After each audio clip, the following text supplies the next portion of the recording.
Good morning, everyone. Thank you very much for coming. I'm Molly Starback, Director of the Office of Postdoctoral Services, and I'm pleased to welcome you to our Managing a Lab seminar. This seminar is co-sponsored by the Graduate School. Those of you who want RCR credit for this, make sure you turn your pink sheets in at the end. To Krista outside in the green shirt. So, as I said, today's topic is Managing a Lab, practical tips for faculty, postdocs, and graduate students. We have 4 speakers who represent a range of lab management backgrounds. They are from an academic school of medicine. Our lead speaker, Dr. Sally Kornbluth, who is the Vice Dean for Research and James Beasley Professor of Pharmacology and Cancer Biology in the School of Medicine.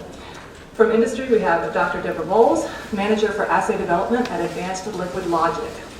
And from government, we have Dr. Patricia Jensen, who is the Principal Investigator of the Developmental Neurobiology Group at the NIEHS, National Institute of Environmental Health Sciences. And from an academic lab housed in a campus department rather than in a school of medicine, we have Dr. Mohammed Noor, who is the Professor and Chair of the Duke Department of Biology. All of them in the back. So, today Dr. Kornbluth is going to start things off with a presentation covering the main topics for discussion, and then we will ask for feedback from our panelists and open the floor to questions from our audience. So without further ado, I will turn things over to Dr. Kornbluth. Coming today. So I'm going to be talking really from the perspective of an academic PI and what you do when you're starting a lab. This may or may not be directly relevant to people, but hopefully there will be some information in it for members of labs as well as people who eventually want to have a lab. So some of this is a little bit self-evident, like, you know, when you get your own lab, you know, it might look like this when you start with. There's nothing in it, there's no people in it. And what you hope is to get, you know, projects, people, and money, and then hopefully get things like this out the other end. And so the question is really, how do you get to the point where you're, you know, productively, a lab that's productively publishing papers, getting funded, et cetera. And I'm really going to emphasize sort of the people managerial aspects of running a lab. So obviously, the elements of success are, in terms of what you're evaluated eventually on. If you're, you know, a tenure track faculty member, you're going to be evaluated on your research, your teaching, and your service. And you know, there's a couple things I want to say about research. So many people who get jobs in academia, particularly now that the job market is so incredibly competitive, come from labs where they're often publishing, you know, home run after home run after home run in, you know, Nature, Science, Cell, etc. And you know, the reality is when you start your own lab, that's not necessarily going to be the case. And particularly when you have less skilled people actually doing the experiments, you have to keep in mind that that singles count. In other words, research publications in good solid journals that may not be, you know, the flashy sort of tabloid journals are really important. Your research are going to be reflected, it's going to be, the quality of your research eventually is going to be reflected in the sort of external letters you get as a faculty member who are coming up for promotion. And it's important, they're going to judge this in part in publications, but also it's important to attend a lot of meetings and really network with people and get to know a lot of people in the field. Email obviously has become a very major currency of communication where you get to know colleagues that are eventually going to evaluate you. Maybe when I made this slide, phone calls were more prevalent. Probably 2 years from now, I'm going to have to write, like, you know, your Facebook account is going to count or something. But, and then what funding you have is going to obviously speak to how well your research is progressing.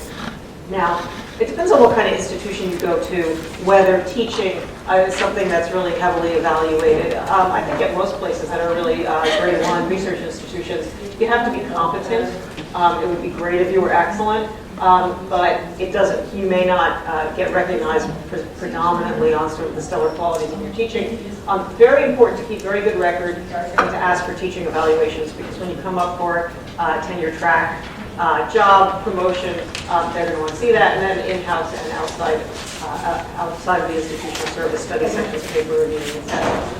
Now, I just want to give that as a backdrop, but what I'm really going to be predominantly talking about is the people and how you manage a group. So, the first thing, and I didn't actually, this was actually originally my first slide.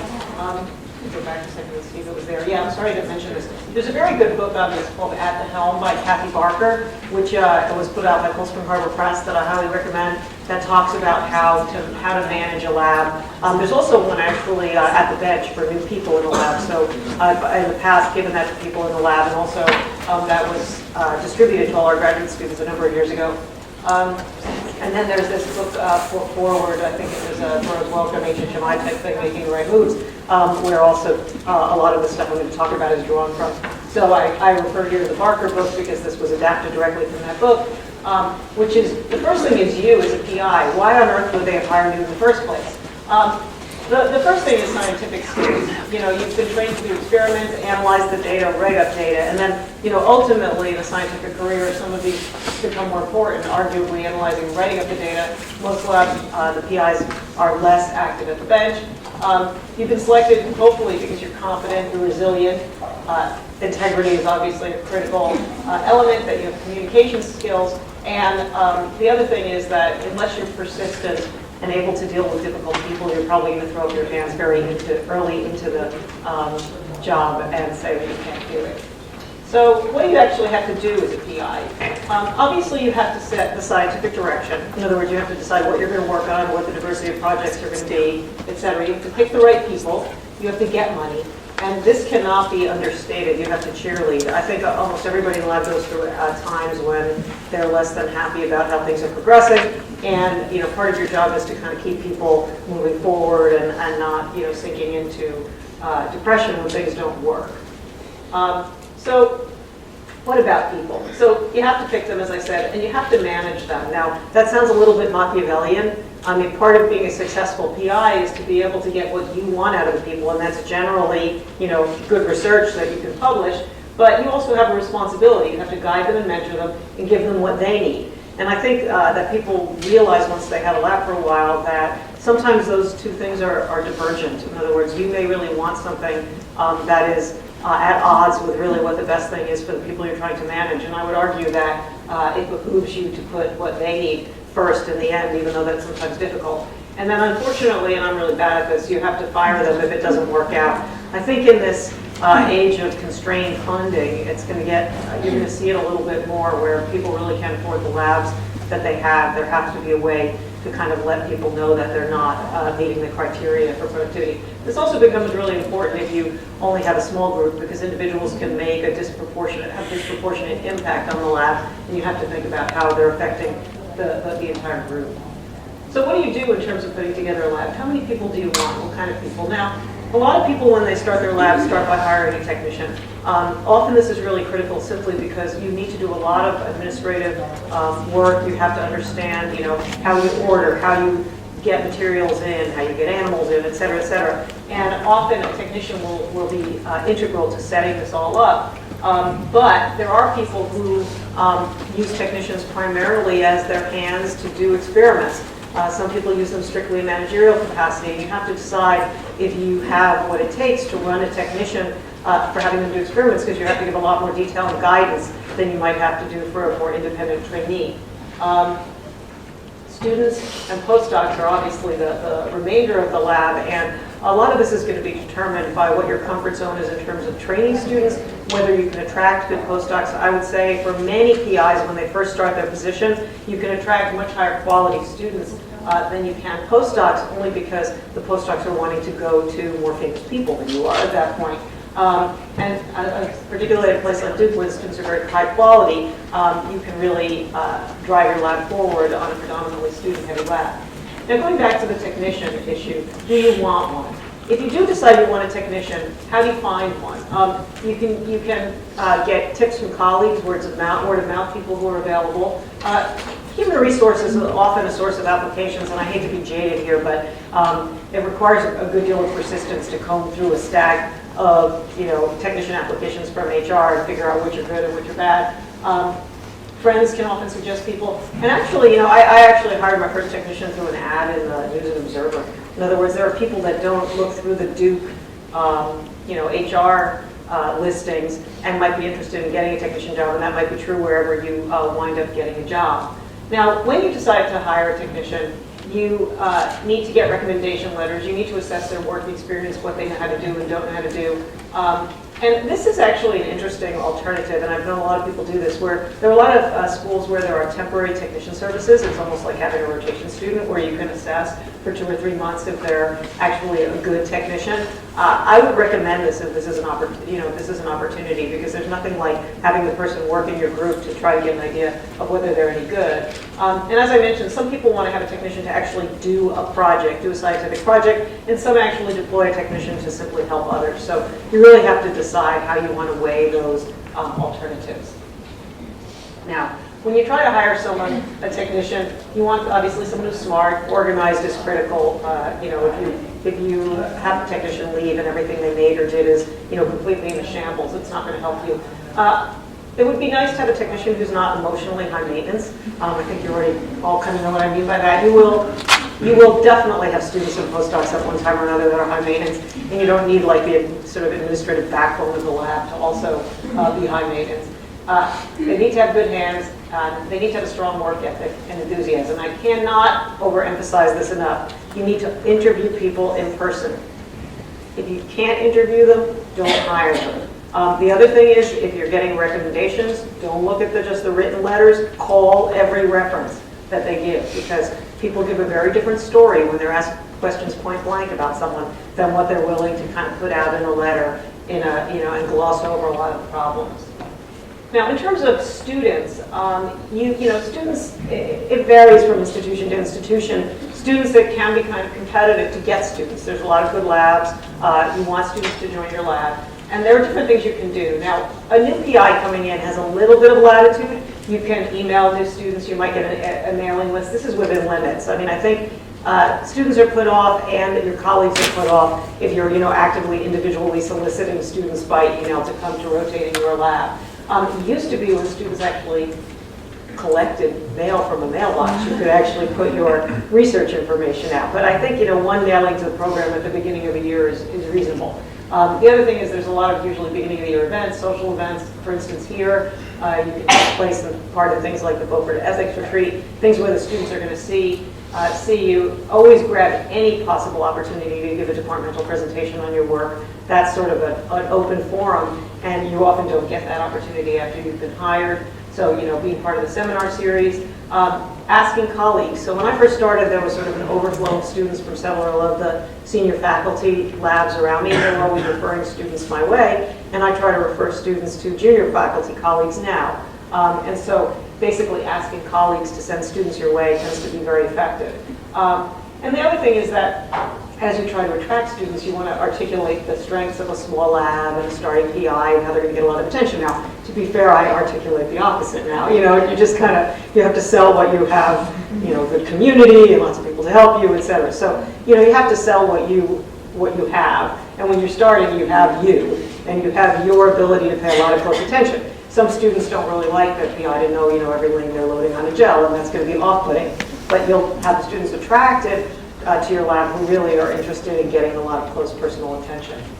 Now, one thing I should say, and I always have students, in fact one here today who's rotated in my lab, and I hate to give away trade secrets, but I will say this, which is it is better not to give a generic project like cloning an insert into a plasmid. In other words, something that they could do in any possible lab, because they're not going to see your lab showcased. You really want to showcase your system.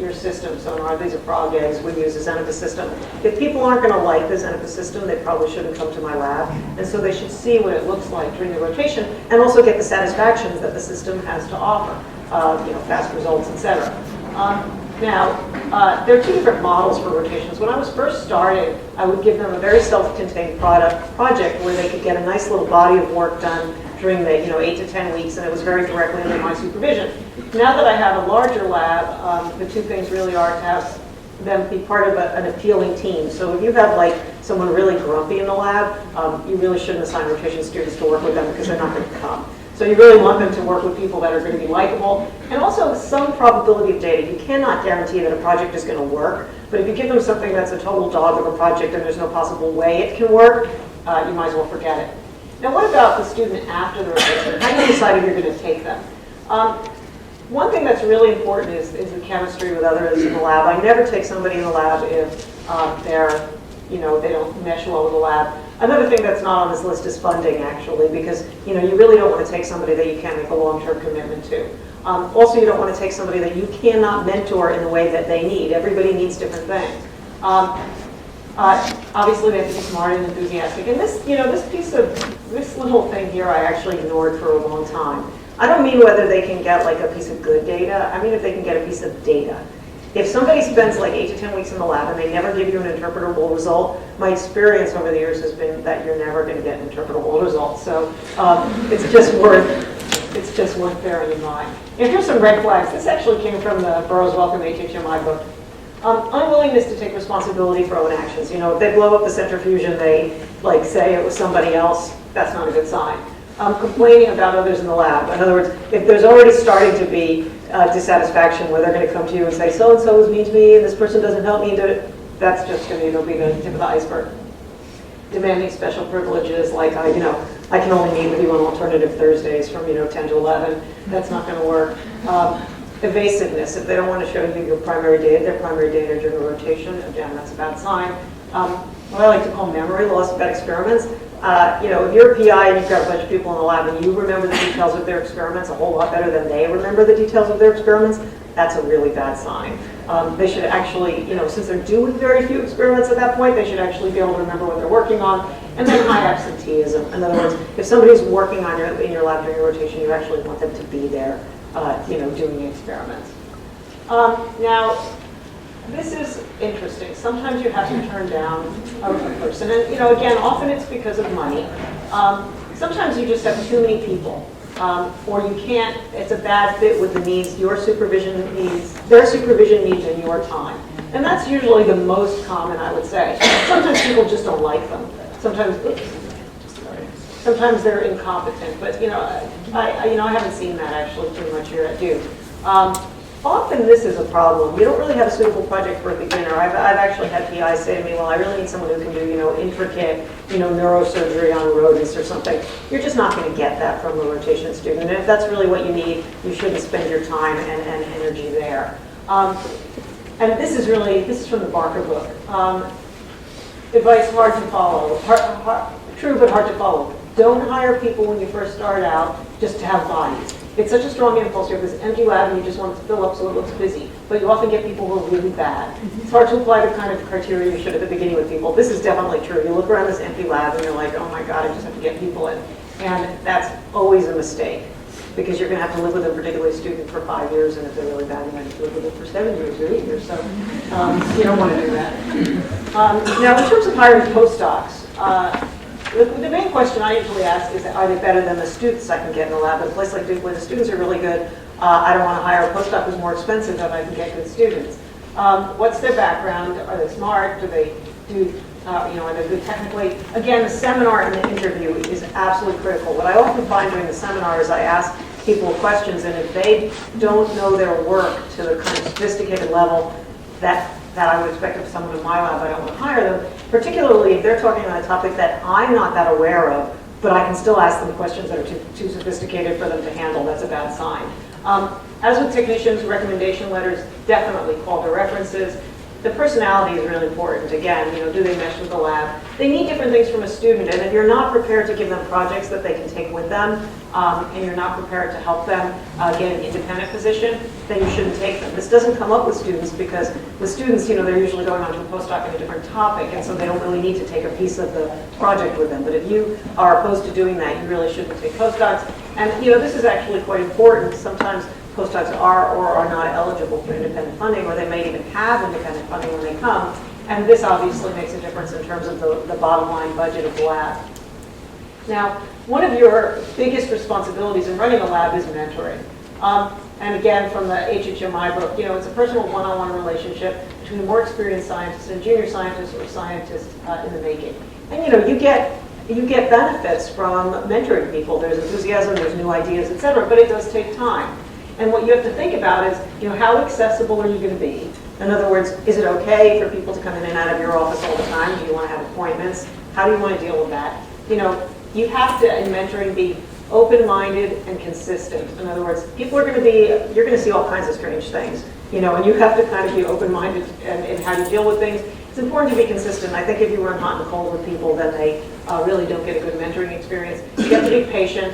You have to be obviously very honest with them. And these last two things I want to point out for a minute. You know, somebody comes to my lab not simply because they like my science, but they want my professional savvy. In other words, how do they negotiate the publication system? How do they get jobs, et cetera? And I think that's part of the mentoring experience, to be able to know what's going on out there and to convey that. And then obviously you have to be discreet. In other words, if people are telling you all sorts of things that are going to influence their careers, their personal lives, you can't really go around and broadcast that. And this was a really hard thing to learn, and I still struggle with this a little bit, although as I get older and older, the people in the lab are much younger than me, it's easier. But one of the lessons is that my job is not to be their best friend. My job is to be their mentor, and my job is to be their boss or supervisor. I had this sort of egalitarian thing where I was trying to run a professional laboratory, but I also was wanting to be buddies with everybody. I've come to realize the alternative to have a little distance. Things work better if it's clear that I am the head of the lab, and this was from a PI at University of Washington. And I think that's true because the words of the PI have a lot more weight than the words of the colleagues in the lab. And so, very early on I found, I would say something to somebody about something and, it would just be off the top of my head. And then 3 days later they would come to me and say, I didn't mean to say that, did it? And I can't believe that they've been thinking about this for 3 days. But the words of the PI definitely have a bigger weight. Now, what about motivating people? How Machiavellian are you going to be? To use a stick or a carrot, or you're going to think that, we're all in this together and moving things forward. And, the problem is sometimes you're going to have projects that don't go well, and you're going to have to decide how you're going to handle that. And you have to think about, is it the project? Sometimes you just give people a dog of a project, and you've got to admit that even though you love the idea, it's never going to go anywhere, and you're doing them a disservice to keep them on the project. Is it a personal problem? I've had many experiences in the lab where, there's something going on in people's family life, whether it be a parent or a spouse or whatever, that they find very distracting and that they have to travel a lot for or whatever, then people have to articulate clearly what those problems are. Sometimes it's a bad match between the project and the person. I used to have a couple projects where people were doing, microinjection of oocytes, and I had people who didn't really have steady enough hands to do it. You don't give somebody a microinjection project if they can't hold their hands steady. They'd be much better doing a biochemical project where they're just, mixing things. So you have to think about that. There's also projects that are very long-term, and people who are very impatient or who are very insecure that they're going to get good results are not good to put on very long-term projects. Conversely, people who, are incredibly, I don't want to use the word meticulous, but you get what I mean. People who are like a little bit overly careful, if you give them things that require kind of very, very fast pace, they're going to be always undone by the project. So you have to assess their skills. And I think with projects going badly, you really have to assess it. It's your fault. If you're not giving good advice, you're giving them a bad project, etc., you're really not owning up to that and move them on to something else. There are different strategies you can use that are really just kind of institutional solutions that kind of enable you to move forward. Obviously, it's important to have lab meetings. It's nice to have small group meetings. Some people have regular individual meetings with people in the lab. I like to see people every 6 months write down what they've done in the last 6 months and what they're planning to do in the next 6 months. That helps me to think about the project, but also for better or for worse, sometimes people go, oh, I haven't done anything in the last 6 months. So it's good to kind of see that in writing.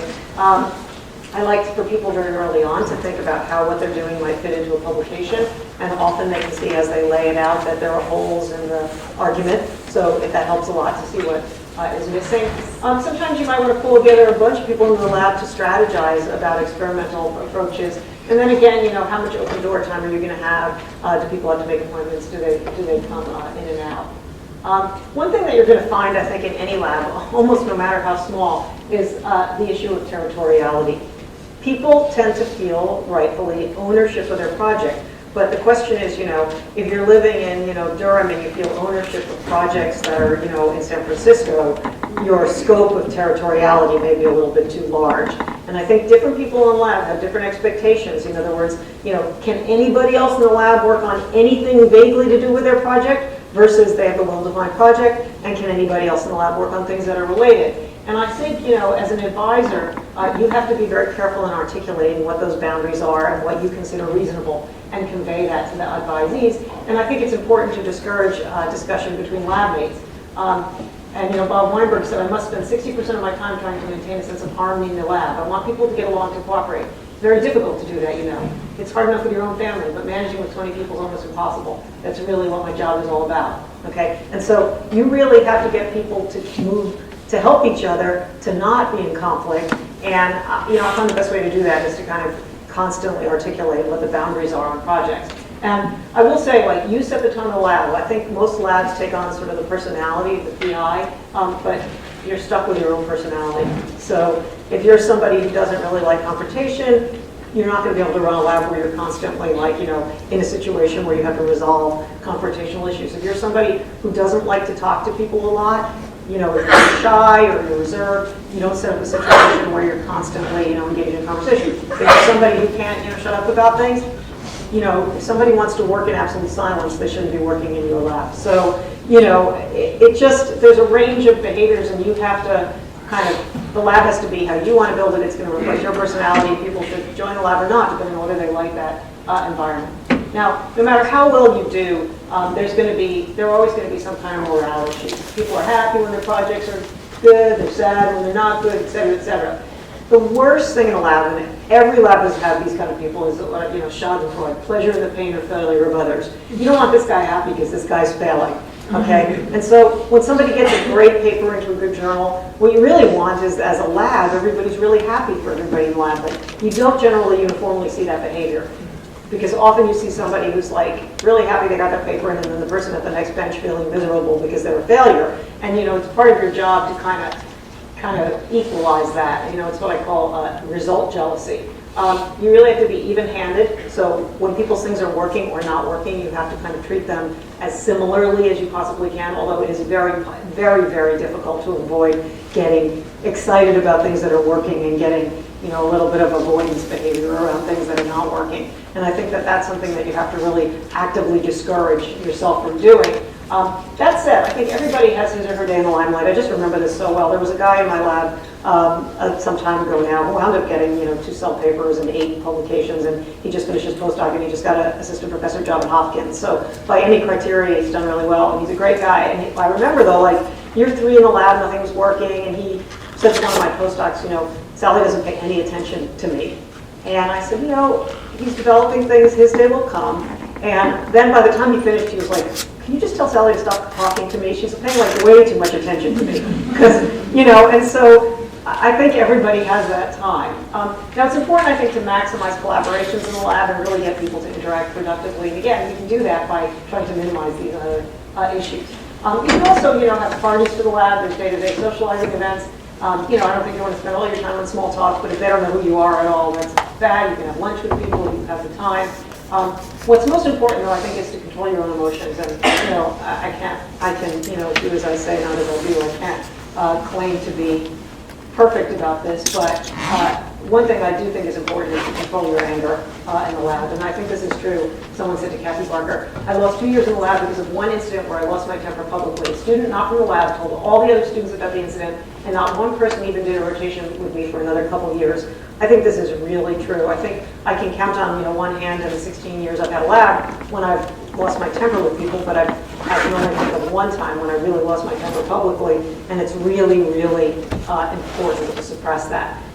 You just go back to your office, you can call the person in and tell them when you're calmed down about what was good or not good. But once you yell, in fact, I remember when I was a postdoc at UCSD, one of the PIs threw a chair at someone.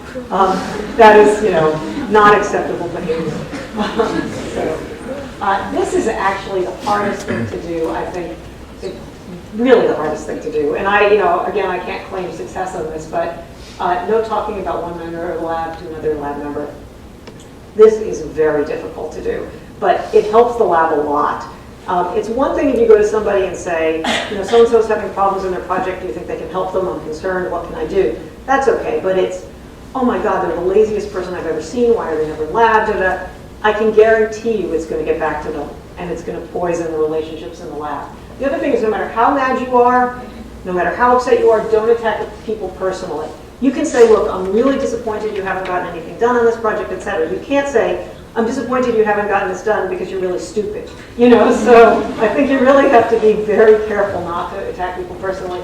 And this one's also really hard. Never send an email when you're angry. Use that save as draft function, because you can really you can say something in writing which will echo for years to come. And someone will come to you and say, well, we've gone along for the last 2 years, but that thing you said in that email is still incredibly biting, and I never really got over it. So you don't want to do that. It's important to have obviously a good intellectual environment, paper discussions, talk about what's going on in the literature, talk about new ideas. This is really the lifeblood of the lab. I have to admit that this quotation was for me in the Barker book. I hated journal clubs when I was a student and a postdoc, and I got never to have them when I had my own lab.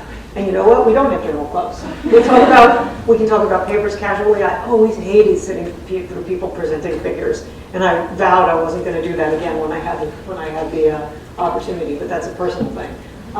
You have to balance between pressures and high standards and be clear where you stand. So, I think you can get very wrapped up, and I think most of our misconduct cases come from situations where the postdocs or students feel undue, incredible pressure to produce because their PI is saying, we're going to get scooped, we need to get grants, et cetera. And it is incredibly hard not to do that because you're relying on the people in the lab to do the things. So you have to balance that kind of motivation with pressures that are going to get people to do things that they really should not do. And I've had occasion recently in the lab to say, look, if you feel like I'm being pressuring you, you need to ignore this because I never want to be in a situation where somebody feels like they have to fabricate something or falsify something just to meet expectations. Now, a lot of this has to revolve around work ethic expectations. PI set the tone at the beginning. So, when I was a graduate student, my PI used to come in at 11:30 in the morning, but he'd stay till 2 in the morning. And it was really interesting because almost everybody in the lab shifted to that kind of schedule. But there was one guy in the lab who had kids, and he used to get in at 6 a.m. and work till about 5. And, he'd get stuff done, but eventually the PI went to him and said, I have to tell you that, working 4 or 5 hours a day is not going to be sufficient. And he was like, what are you talking about? What time do you think I get in? And the PI had no idea that the guy got in at 6 a.m. because he came in 5.5 hours later. So I think, it's important to be clear. Now, I like to have flexible hours. I don't really care when people are working as long as they work and they get things done. It's important for people to have vacations or they're going to get totally burned out. And again, it's important to have social times. Now, this is a question that you have to think about in terms of taking people in the lab and how you run your lab. Can hard work compensate for raw talent? There are people who work really, really hard and just are not good at what they're doing. And the question is, if you work hard enough, can you get around that? And then there are people who are really gifted. I mean, I had a guy in the lab who published a bunch of papers. He didn't work very many hours, but every experiment he did was carefully thought out and done. And I think, in the end, you have to just judge the product. In other words, I don't really care if people are there 12 hours a day if they're doing really good work.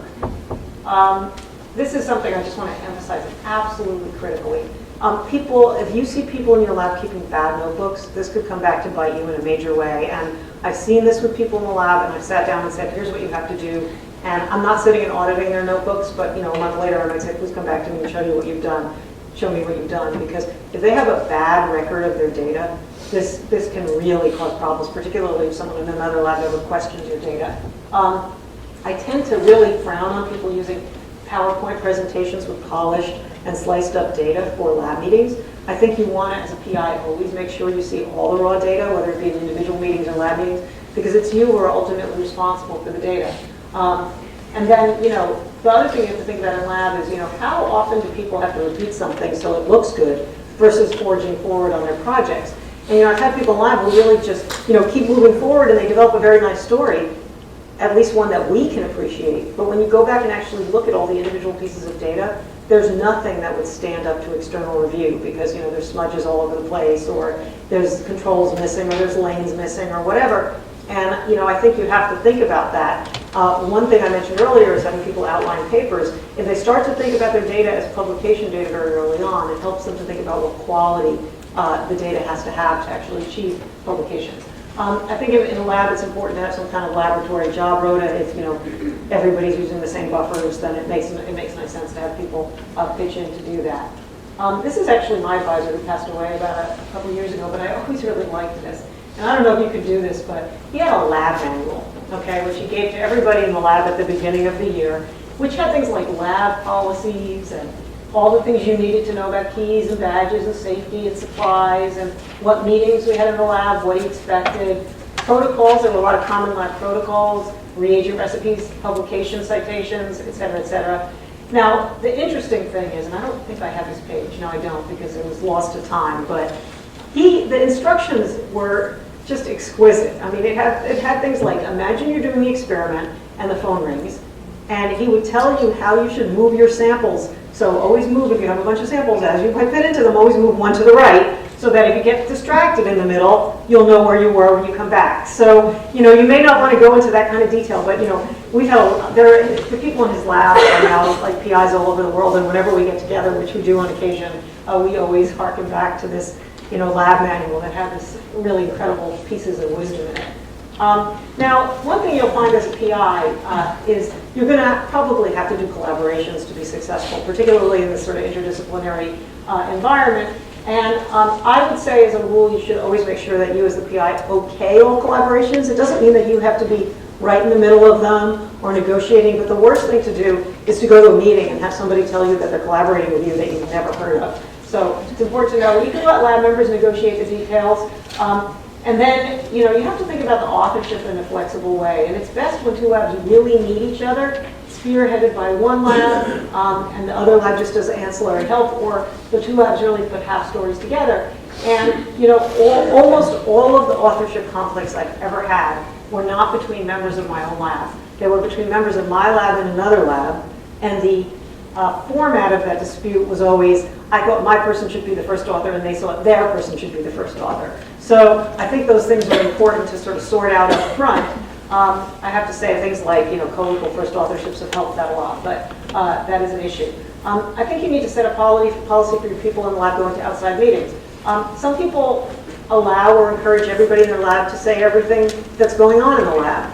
In a very competitive field, that can be a problem, and then some people are very secret. The balance that I like to strike is that I think people should be able to reveal anything they want about their own work. In other words, whatever they want to talk about to colleagues at a meeting is fine, but I think they need to consult with other people in the lab that they're going to reveal the details of their work, because some people just may not want their work talked about in a public forum by somebody else in the laboratory. In terms of, do I have like 5 more minutes, Molly? In terms of the scientific direction of the lab, it depends on the size of your lab, but some people like to be very focused on an individual goal. Some like to have many, many projects. Some people in the lab like to work as individuals, and some like to work together. I tend to let the people in the lab guide how they feel about that. If they want to work on their own, that's great. If they're happier working in a collaborative project, that's great. You need to think of your lab as a balanced portfolio, high risk versus low hanging fruit. If you're not doing anything high risk, chances are you may not be doing anything very interesting. But if you're not kind of picking some of the low hanging fruit, you're going to find it a little bit difficult to hit those singles and really get the lab off the ground. Again, you have to think about collaborations versus solo work. And this is actually an interesting question.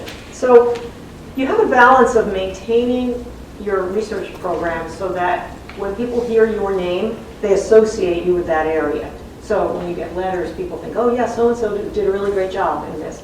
Now the problem is, if you're in a unique enough niche, you're going to have another problem, which is it's often harder to get things published.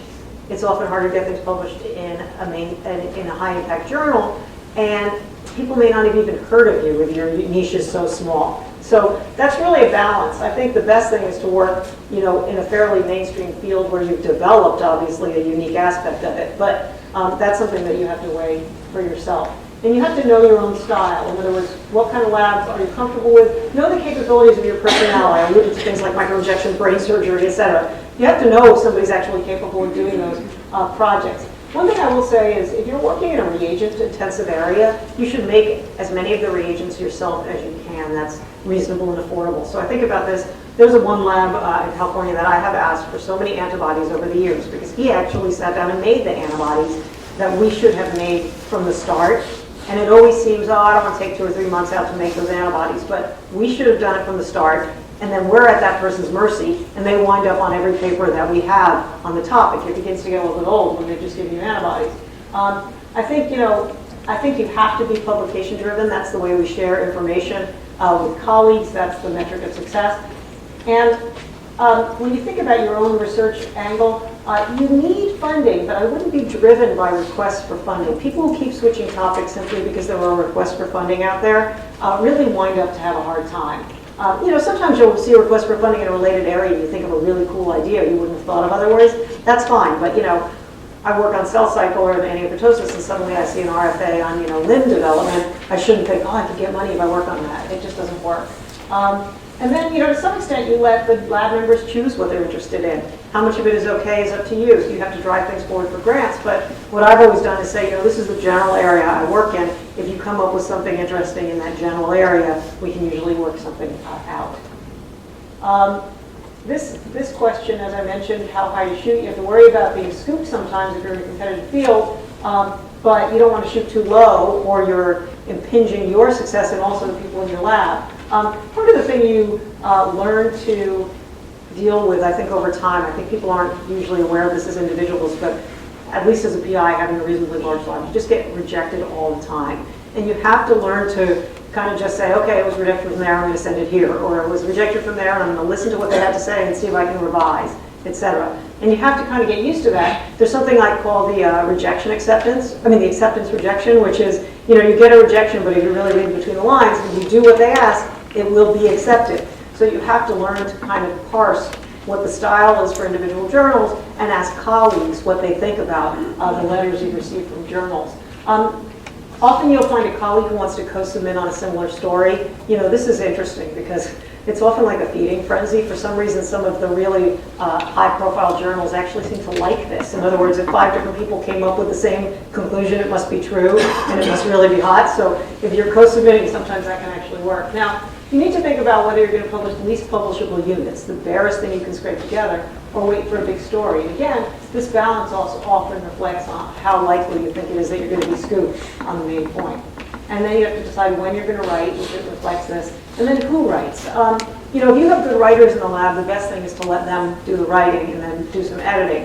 If you have bad writers in the lab, you can either go back and forth, or you might get a draft from them nonetheless, and then really sit down and just rewrite it yourself, as an example.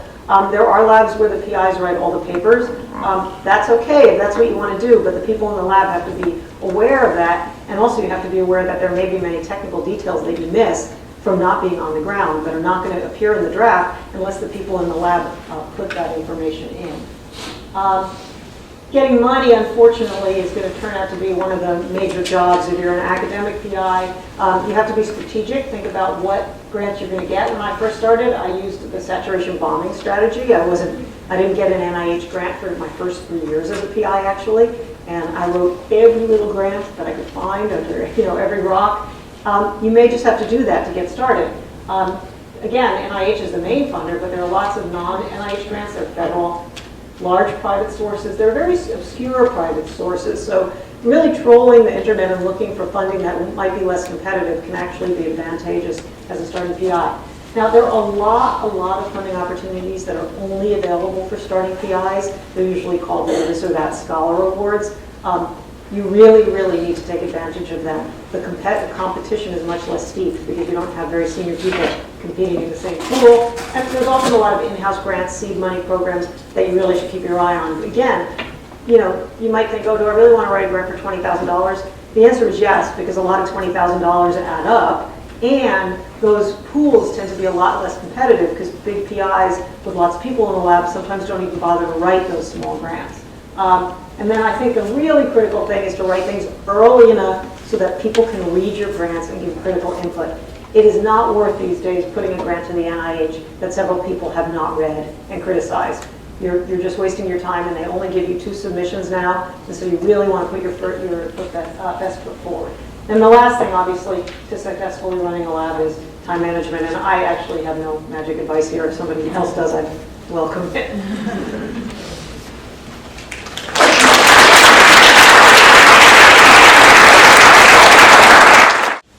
Thanks very much, Sally. And once again, to reintroduce our panelists, we have from industry, Dr. Deborah Bowles, Manager for Assay Development at Advanced Liquid Logic. From government, Dr. Patricia Jensen, the Principal Investigator of the Developmental Neurobiology Group at NIEHS.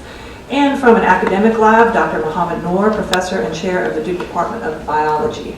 So I'm going to start with what I think is probably the most obvious question here. How different is an industry or government lab from an academic lab, as was just described, or from a school of medicine lab as opposed to a campus lab, in your case, Dr. Noor? Would you like to start, Debbie? Sure. Actually, I'd like to say that I thought that the talk was excellent, and really the management skills, I think, translate very closely from any type of environment. You're always looking to mentor and have a successful research, which involves involvement and motivation of people in your lab. So I think in that sense, it's very similar types of advice that you get. Also, I was thinking too that as much as I've been in industry for about 7 years now, and that's been mainly my path. I have done a postdoc. But I was thinking about the difference question and thinking that I can talk about industry, but I've never been a PI in an academic lab. So in order to really say what the difference is, I think you probably need to have had experience in both. So my explanation of industry would be based on my perceptions of what being in academia is. But I think I think probably the main difference is that you have many levels of management. You often have many levels of management. So you don't just have your immediate manager. You might have a project manager. You might have a product or project manager, as well as your administrative manager. It's not quite as bad as Office Space sounds like. It's usually much more, it is still founded in a collaborative, we need to push this forward type of approach, but you do tend to have a lot of different people that need to be aware of what you're doing, and a lot of different people that need to be aware that the direction that you're taking your group is the right direction. The other thing too is certainly deadlines. Again, you certainly have burnt deadlines, and that can also be very stressful and very, it is a defined date. But I think one of the main things that we do with our projects, we work on a lot of high priority projects. So balancing what's important at what time is critical, as well as having the right people on it, and then getting as far as you can on that project in that time so you can make the best decision you can make. It's very unusual that you get to a point where you can say, I'm 100% sure that this is going to work, and this is the right, this is the right way to do this. You're going to get 75% there. You're going to say, the body of data that I have at this time is enough for me to make a recommendation to management as to this is the way we should go. So you need to definitely have a comfort level with understanding what you're working on, and sometimes you just got to get back on the line and say, based on my experience, this is our best path forward, and it's not always going to work. So I think maybe still deadlines, but maybe you don't have. Maybe you need you have to put a little bit more risk into going forward before you might do an academic type. Great. Thanks, Debbie. Dr. Bullock, or excuse me, Dr. Hansen. Yeah, so I started my lab 15 months ago. So Sally, I loved your talk. It was really helpful. And from what I can see so far, a government position as a tenure track investigator is almost identical to an academic position. There are two main differences. One is that I don't have to write for funding, which is really nice, so I get to spend time in the lab. The other big difference is that our labs are much smaller. So when you were talking about 20 people in a lab, that's never going to happen in a government lab. It's a very rare thing.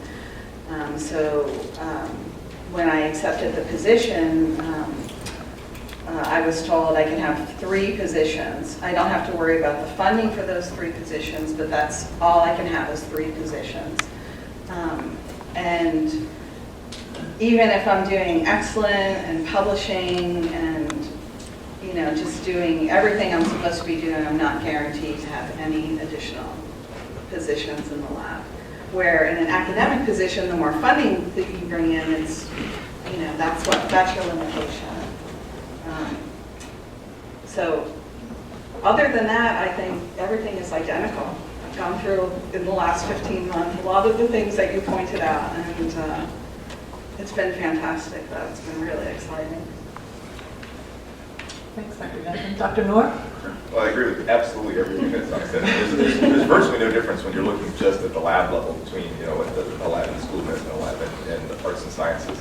The big difference in terms of our jobs is we actually have a much more significant component devoted to teaching. We have to spend a lot more time on it. Actually, I wanted to refer back to something that Sally mentioned in the context of getting students.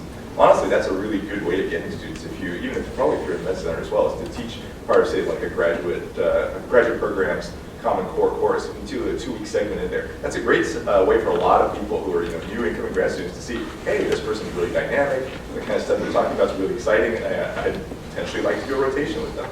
If you're not visible, like she was saying, if you're not visible, then people aren't probably going to come flocking to your lab in any way, shape, or form.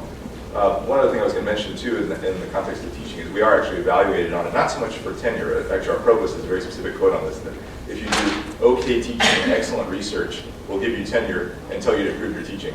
If you do, however, okay research and excellent teaching, it's kind of iffy in terms of what will happen. Now, that's true for tenure either at the med school or at, in arts and science. However, promotion to full professor requires you have to excel in 2 of 3 areas. And 3 areas you mentioned were research, teaching, and service. So if you have excellent research and just okay teaching and just okay service, you'll have a very hard time on that next level going from associate professor to full professor. Questions from the audience?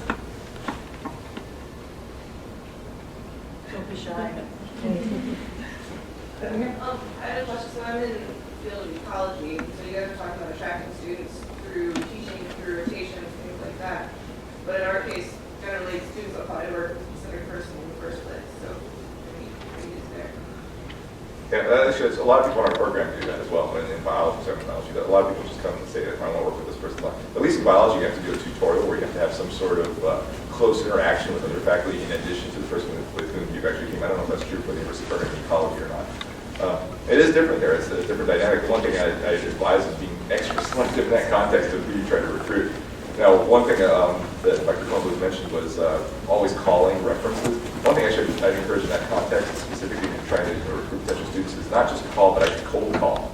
Like, don't email them and say, I'm going to call you and ask you about this, because then they'll have their lawyer-ready response. But I had a postdoc such a couple of years ago, and it must have been the first 5 people I called. I cold called them, and I get the, oh, him response. I was like, I'm good, I can hang up now. That's true also for interviewing students who can't be in the country. Yeah. So, calling people cold is the best way. If you arrange a time, there was actually a time where we found that people were putting their friends on the phone who spoke English much better, and then they would arrive and you're like, I don't think you're the person I spoke to.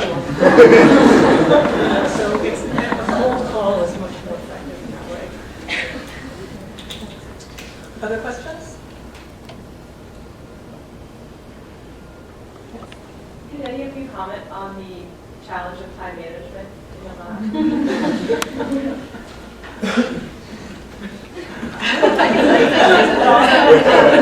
I've had multiple issues with time management, and I think it was twofold. One from going from, so I got my PhD at Carolina, and then I did postdoc. Then I went to the NCI, did a postdoc there. And that was very comparable, although at the NCI in Bethesda, there were a lot of people there who had jobs there. They were not postdocs or students or training, and so it was transition to kind of more 9-to-5 type position, and a different intensity level, I suppose, in terms of how people were working. Then I started working, and I actually started working for a startup company, so I was working a lot, and I was traveling a lot, so we were collaborating with other people. And then my husband said, stop it. And I had 2 kids, and so that was another major transition in time management. And I think what I found really the biggest lesson was with the kids, because you really have something in your face telling you have other priorities other than work. And what I found was the best time management was really my own personal expectations. So when I was working for the startup company, I had expectations of what I wanted to achieve and the time that I wanted to achieve it. And when I had kids, I could not do that. And so it was a personal, this is what I can get done. I'm going to work most intelligently that I can and the most efficiently that I can, but this is what I can get done at this time. And I think that will go a long way for you in terms of, you don't have to have kids in order to make that decision, but I think an expectation of what you can get done really taking that extra time to prioritize and think carefully about how you're going to do experiments will really help. I always say, like, I've spoken at some women in science symposia, this always comes out as a funny statement, but probably like picking your spouse is the most important thing. So like, if you're not married yet, you can think about it, but if you are, so because you're going to have pressures and demands, and if it's, my friends who've like, had spouses who said, well, you can't spend that time on your work, or you can't go to meetings, or you can't, whatever, it becomes really untenable, both because you need those activities to succeed professionally, but also because the stress just becomes unbearable for people. I have 4 tidbits. First is to delegate. If somebody says, "Can you do this?" I'm like, "Why don't you do it?" Really? I mean, it took a long time to get to do that with people lab. Oh my gosh! Like, tell you what, why don't you just do it? Even though you're going to do it less efficiently, that's one. 2 is saying no. Somebody says, "Can I set up a, whatever with you?" I'm sorry, I'm really booked. Maybe next week, something like that. The 3rd is actually an online calendar. That's been fantastic to me. Mostly, especially when you have graduate students or people who are trying to set up meetings with you. I just say, "Look at my calendar. Here's a link," as opposed to the serial emails. "Are you available any of these dates?" And then, well, so-and-so wasn't available. "Are you available any of these dates?" No, just get rid of that. And on your calendar, block off. So I block off, like, if you look at my calendar for today at 4:45, it says pick up Megan from track, things like that. Block off person. And I also block off research time too. Like, I need to, sit back and read these papers. I just block off an hour on there. So the last one is going to sound really random, but this actually came up as something that Sally and I both had before. Honestly, hire a housekeeper. Oh my God. Amazing how much that will improve the quality of your life. Gosh, that's great advice. Once you see tumbleweeds actually rolling through Yeah. I'm very close to that. Yeah, time management has been my most difficult thing, and I'm finally allowing myself to have some private, personal time. And I think the issue is when you're a new investigator, supposedly you've come from a lab that's, high profile, high functioning machine, everything you need is there, you're just moving forward, high speed ahead. You get your own lab and you come, just to a screeching halt. Like everything stops. You walk into a lab that's completely empty. No people, no equipment, but you're already getting pressure for, when's your first publication coming out. I've actually, 6 months in, I had to go before the scientific director and talk about the, expectations. So I've learned to say no, or I'm learning to say no, which is really difficult. And I'm starting to let people do things for me. I'm having a hard time letting go of that. But yeah, it's really tough. It's very tough. Yes, I hear you. What are the resources in your institutions, if any, that can provide assistance for particularly difficult management times? Like if you have a really difficult personnel situation, or just the stress becomes too much for you.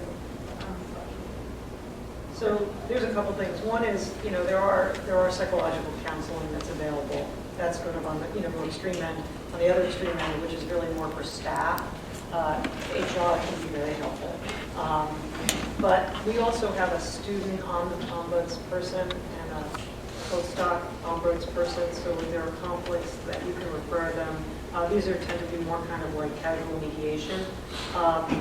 So those are, I think standard at many institutions. We also have recently an authorship dispute board, which, because you'd be surprised how many of the conflicts in the lab actually turn to be around authorship. And the genesis of that was that a lot of the things that were being referred to misconduct actually turned out to be authorship arguments. And so we put that in place as another, another alternative. So I think it's always really important. The chair, the department chairs should know about all of these resources. The dean's office certainly knows about all these resources.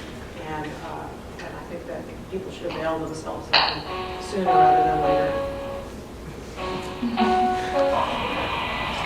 May I have your attention, please? We're testing the fire alarm system. Please disregard all tones, messages, and flashing lights. May I have your attention, please? We're testing the fire alarm system. Please disregard all tones, messages, and flashing lights. Hey everybody, they're going to test the fire alarm system. All right, other comments on institutional resources? How about from industry? Not a lot to the industry, just that we're not the same type of service here. I think also a thing that I didn't know until I was in the situation is that not until you have at a company that's probably over 50 will you have any type of HR representation. That's not the first thing that comes in the door with So in terms of any management conflict, I think, again, in a smaller company, people are working all the time. So I think my experience has been that you talk to your direct manager, but go with a potential solution, not I can't handle this person, or I can't work with this person. It needs to be, because they're thinking about 100 other things. It's not that. So you go and that would be one way to resolve it. With, but I think in larger companies.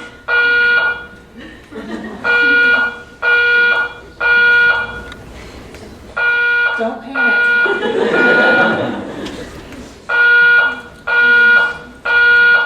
They work.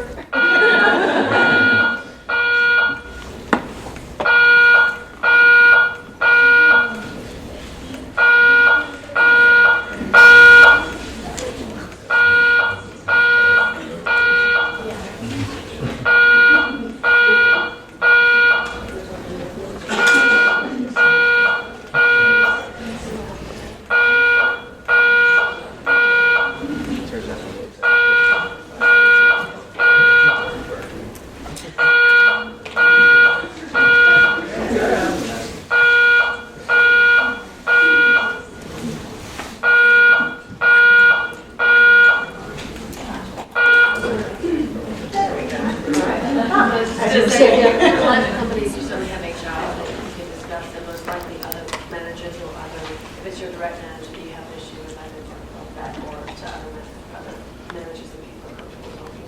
But generally, I do feel that you need to be proactive about having a solution, I think, the voice is all.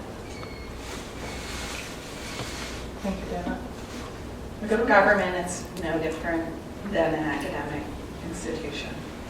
So we have HR and scientific director, which is similar to a dean, or your lab chief, which is like the chair of your department. It's identical.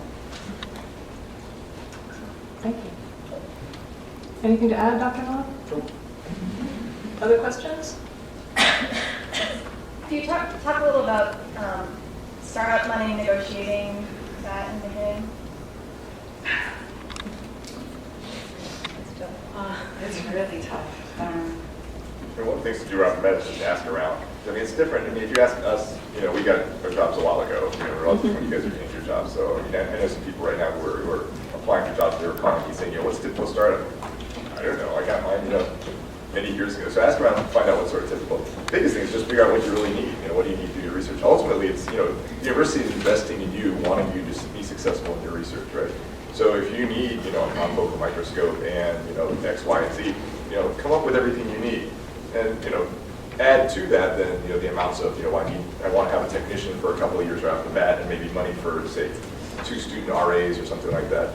Figure it all out, but at the same time, don't go crazy. I mean, some people just, try to say, okay, I'm going to try to write this up so it adds up to $1 million. That's kind of silly. I mean, you're going to have to justify whatever it is you submit. And, the chair and dean will look through it, they'll look and see, you say you need a confocal microscope. Well, actually, so-and-so down the hall has one. They're almost never using it, so you can probably just use theirs, so we can subtract that amount from your startup. But, I mean, ultimately, what it's supposed to do is get you to the point of getting your research up off the ground until you can actually get your own funding and continue it from there. I mean, I think it's important to find out things like whether you're allowed to bank money that you haven't spent, things like that. Also, many places have pretty stock startup packages, and then they build from there. So again, I think thinking about what you really need, and sort of the converse, you don't want to overflow it, but on the other hand, you don't want to put yourself in a situation where you take a job and then you can't actually do the work. So you look at the startup package and you say, well, but in addition to that, I'm going to need to have X, Y, or Z when it gets work. I think you have to be very clear about that. I mean, I remember looking at a job where they said, you get this much startup and you can renovate your lab out of that money. And that lab was like a pile of rubble. And now I know how much renovations cost. It would have been insane to take that job. And so you sort of have to really look at the package. Does it include your salary coverage when they give you a number? That's very different.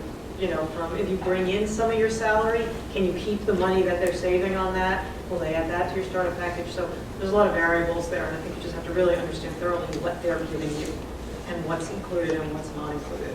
Well, related to that, make sure you can, if you can move between categories. Some universities, they're like, you have to designate right off the bat, this amount is for salary, this amount is for equipment, things like that. So check and know if you can actually move in categories to because I mean, you can't predict exactly what you're going to need, but you know, it'll be your best guess.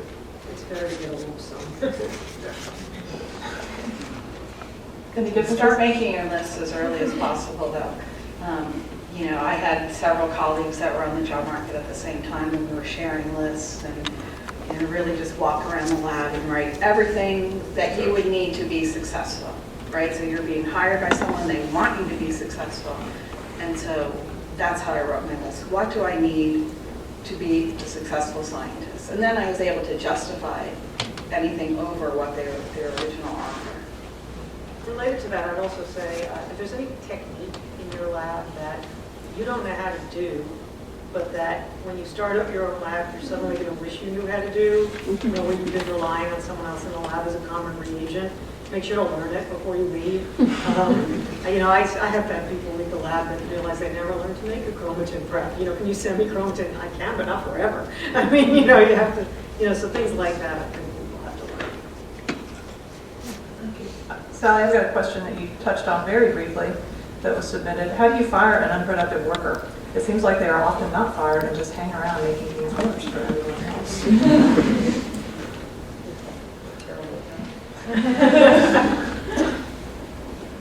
I've never had to do it yet, but I've been in labs that, you know, it destroys a lab. You know, and yeah, and they hung around till, you know, something happens. They die. I mean, it really brings the rest of the lab down when you have someone else productive. So it was one of the things I said when I start my own lab, that's never going to happen to me. But in doing that, I've really taken my time to find postdocs for my lab. I didn't hire the first people. Even though the lab was empty, I really took my time.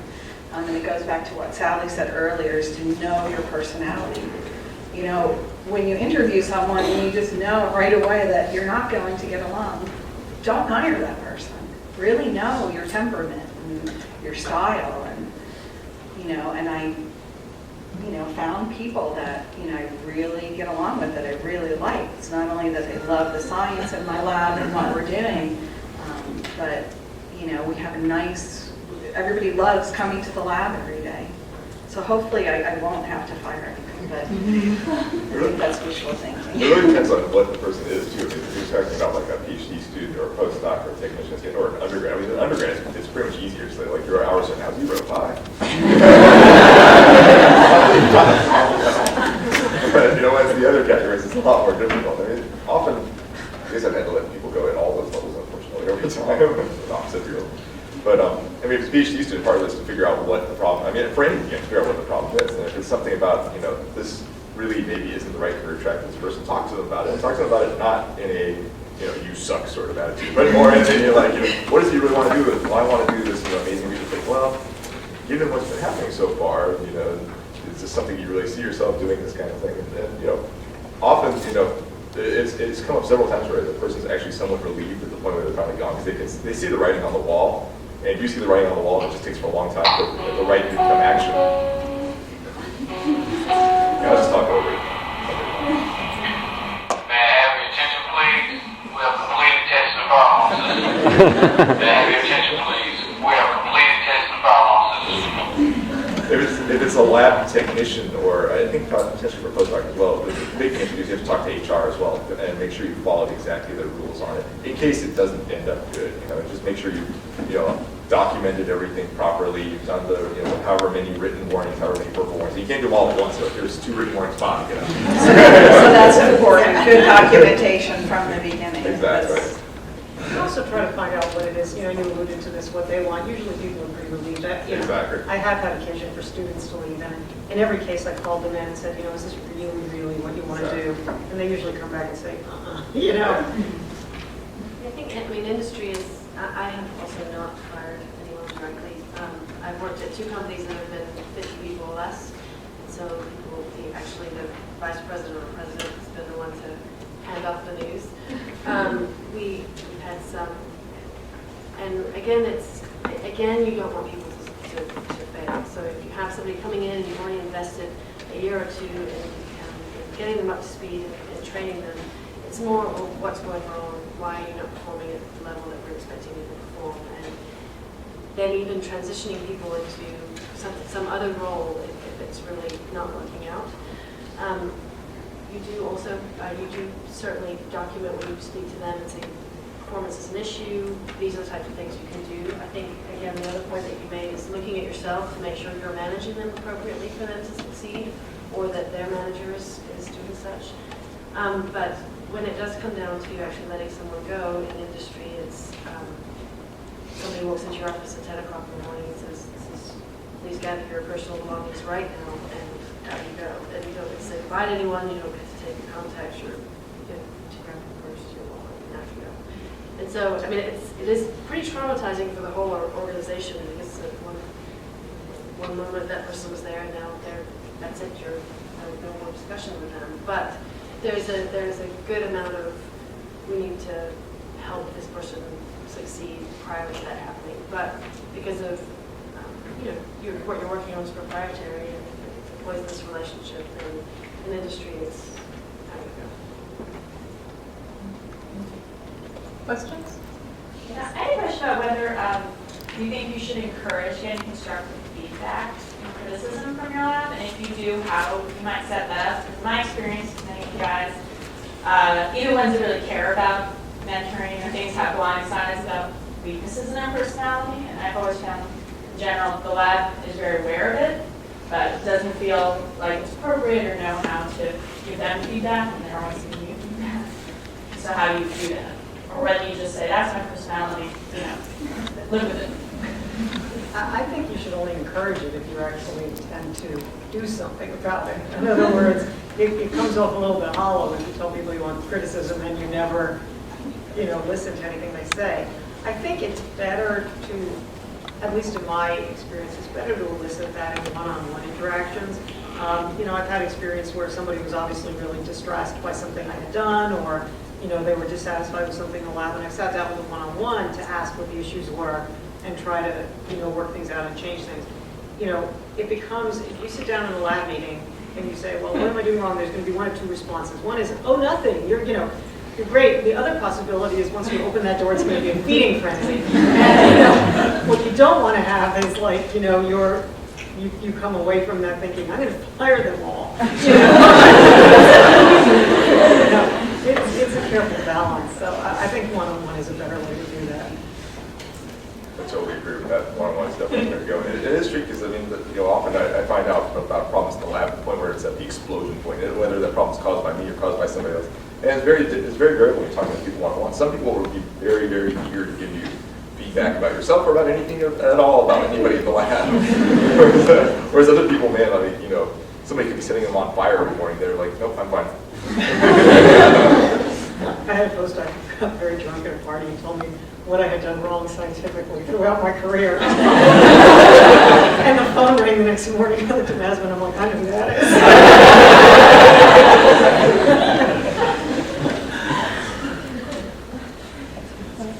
Yeah, no, I think it's really one-on-one kind of the most negative things that have happened to me in my career have been when people have addressed issues in a public forum that should certainly not have been on many levels, whether between other people, between people who are working for me or between me and another person.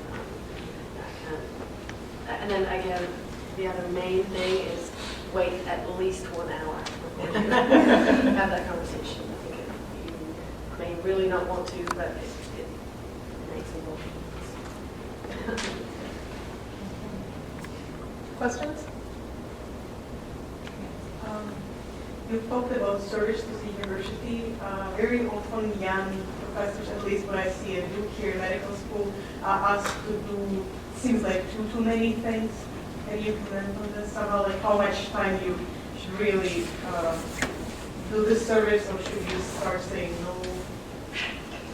Can you say no? You can say no, but so the way I would say it is pick the things you would actually enjoy doing and say no to everything else at first. Because there are some of the things that you're going to get a lot of, there's a lot of committees that you're on that are going to be interesting, or, search committees, or, and so at first I would say yes to things that you think would be interesting and no to things that, you really feel are going to detract from your research time.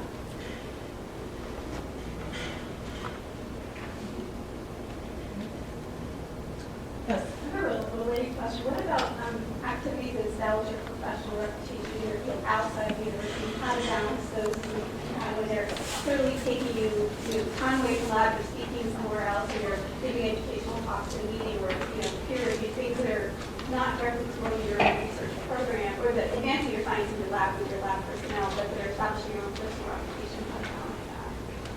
So I think that at the beginning especially, the opportunities are not going to be so many that you can't, I would encourage doing as many of those as possible, because aside from things like letters down the road, et cetera, it actually turns out that all those people you meet at all the meetings are the ones who are reviewing your grants, are the ones who are reviewing your papers. And, even though science is supposed to be objective, when you read something from somebody that you really like the direction, you really trust what they have to say, et cetera, it colors the review process. So I think, you don't want to be someone who's jet setting all over the place and you don't spend any time in your lab. But, I think at least at the beginning, accepting those speaking engagements, particularly at like national meetings, is critical to establish yourself. One thing I'll add to that is in the context of grant panels, like an NIH Study Section, those are fantastic opportunities, which I would definitely encourage you to do at least some of them early on, like while you're assistant professor, but I encourage you not to go crazy with those because those are very all-consuming. You will devote incredible amounts of time to that. So I definitely sample those, but I wouldn't, just say, oh yeah, sign me up for every single one. Comments? Other questions? All right, I'll ask another one from my list. What tasks do you not dole out to technicians, students, postdocs, etc., i.e. what things are too important to trust to anyone else?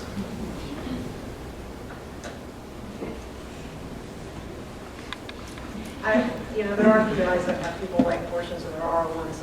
NIH grants, I've never found that useful. I mean, it's tough to have people in the lab do that. And I would never just kind of, staple together a bunch of people's pieces and try to submit a grant. That's probably the thing that I delegate the least. Yeah, I would agree with that. I don't have to write grants, but I still have to do write-ups of my research. We are reviewed in government. It's a little bit different, but I would never have one of my postdocs write that up for me. I think we have a lot of projects going on, and so I think I'll really almost anything. But I think it's very important to match the task with the resource that you have. So certainly not delegating something that someone's not capable of doing. It's not going to be productive for anybody. I think a lot of your time is to explain what to do, and then a lot of your time is to redo it. So I think we do publish, and I would agree that I have to ask people to help with details in terms of putting things together, but to form a cohesive story or a presentation is something that I have to make and I will do.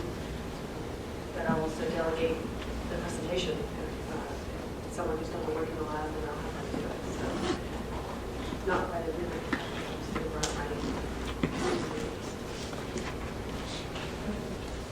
And from a financial perspective, who are the most cost-effective people to have in the lab when weighing productivity versus salary? Undergraduates, graduate students, or postdocs? Would you hire, or technicians, would you hire more of one group than the other? At least from my experience, I suspect you'll all agree that the variance within groups dramatically exceeds the variance between groups. It's all a person. Yeah, it's very much all the person. I mean, I had a technician who was in the lab up until last year who published 2 or 3 first author papers and another 3 papers besides that. She was just in the lab for like 2 or 3 years. I mean, it's, you put her up against one of my, any of those other categories. And I guess graduate students cost a little bit less, but not dramatically less than postdocs.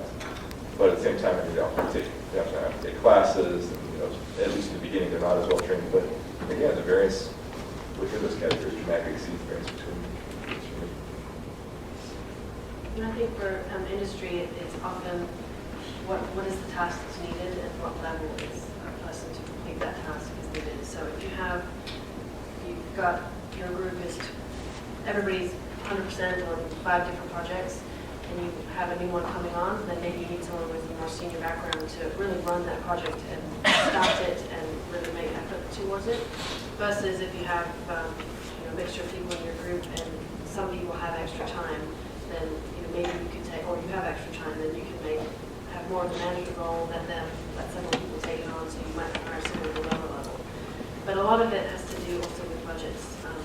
So part of it is the task, and part of it is how much money do I have to hire someone, because salaries certainly, there is a big difference between postdocs and graduate students and technicians in the industry. Not big, but pretty big. And so given how much money do you have to be able to afford such a thing? Okay. Yeah. I'd be very curious about this. So this is something that's come up sometimes in my lab. How do you treat differently in terms of how much you're supervising people who come in with their own money versus people who you are funding? So, say, for example, a postdoc who you're funding versus somebody who comes from an NRSA.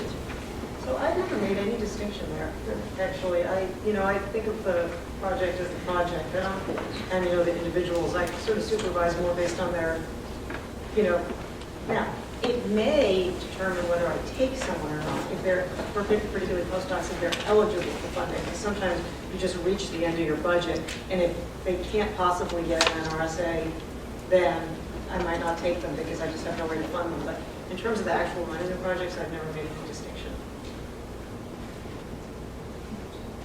We have time for one final question.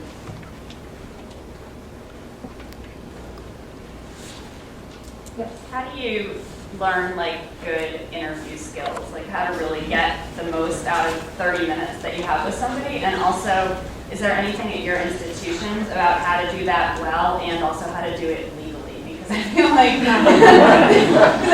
sometimes people get caught without even realizing that they're asking questions that they're not supposed to be asking. Yeah, see, I find for people in the lab, talking about science is really the key thing. In other words, do they know what I'm working on, but do they have a good understanding of what they've worked on? I think that tends to be the critical thing. If somebody can't articulate in a clear way what they've done, why they've done it, etc., that sends up alarm bells. All of the other personal stuff doesn't really tend to impact their performance in the lab.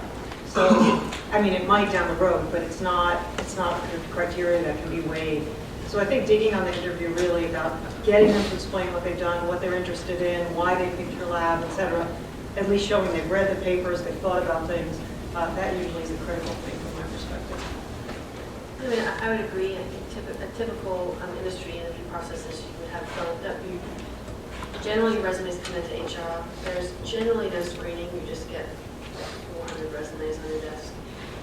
So clarity. You would be. I think I could eliminate 50% immediately just on clarity of resume and quality of resume. Misspelling, poor formatting. I know that sounds silly, but it's an indication of how much effort has been put into that. And if I have 400, I can't read 400 carefully in the 1 hour that I have allocated for that. Then it's phone interviews, and then on-site interviews generally. Phone interviews, again, it's making sure they did the work that's on their resume, making sure that they can speak about what they've been doing, elucidating whether they did it or their lab did it. That's a very common thing. And then you also would be amazed, you could probably eliminate 50% of people on a phone interview as to being unfriendly, rude, not talking enough, talking way too much. If I ask you to give me a brief summary of what you're currently working on, and you talk for 15 minutes without breathing on your entire resume, I know some of that's nerves, and that isn't necessarily a thanks, but it's an indication of, I don't really need someone who's going to come to my office and talk at me for an hour, in time that I don't have. So I always feel silly saying this, but you would be amazed at how much further you will go by having a really clear, concise resume, and just listening to what the actual question is and answering that question. That will really take you. And then the other 50%, sadly, is if I need someone who can do cell culture and you don't have cell culture, that's, the other part of it is, do you have what I need? So that's. So I agree with that. And looking for postdocs, I also took advantage of Society for Neuroscience meeting, which is the major meeting in my field. So I screened through applications, made some phone calls, and then I made arrangements to meet those people one-on-one at neuroscience. And then if they pass that, then I invite them in to come give a seminar. And for me, I guess we just look at, are they excited, or are they interested? And I assess that just through the interview. And part of it, again, it comes back to nerves, and some people get shaken or whatever, because they're so nervous that isn't a long time. But, I mean, can they tell me about the research? Did they ask me anything? I've gone through long interviews where through the whole process, they didn't ask me a single question. And I was like basically forcing the whole thing to move forward. That clearly doesn't go well. Even if they have a great resume, that doesn't do it. They have to be somebody who I'm going to be able to work with for X many years. So they have to be kind of excited and interested in stuff. All right, we are at the end of our allotted time. Let's thank our panelists.